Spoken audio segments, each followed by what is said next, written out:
ఈనాటి రాజకీయాల్లో మరి స్థిరంగా సిద్ధాంతం చుట్టూ నిలబడ్డ నిబద్ధత ఉన్న నాయకుడు గౌరవనీయులు శ్రీ సీతారాం యెచూరి.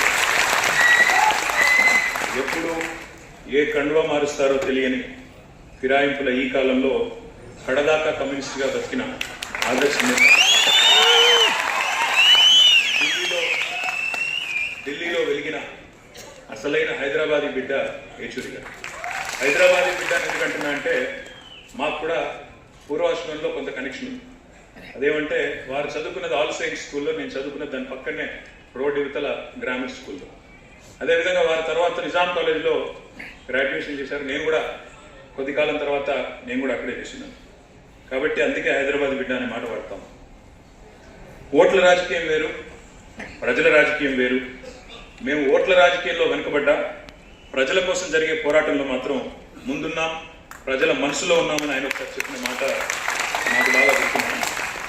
నాయకులుగా పాలకులుగా ఉండి పోరాటాలంటే తెలియని వారు ఎందరో ఉండొచ్చు. ప్రజలంటే కేవలం ఓటు బ్యాంకులుగా మాత్రమే చూసేవారు ఇంకెందరో ఉన్నారు.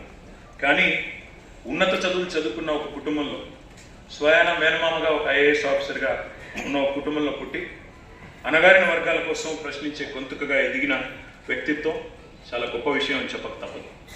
పోరాటాల నుండి వచ్చిన నాయకత్వానికి ప్రజల కష్టం, సుఖం, దుఃఖం తెలుస్తుందంటారు.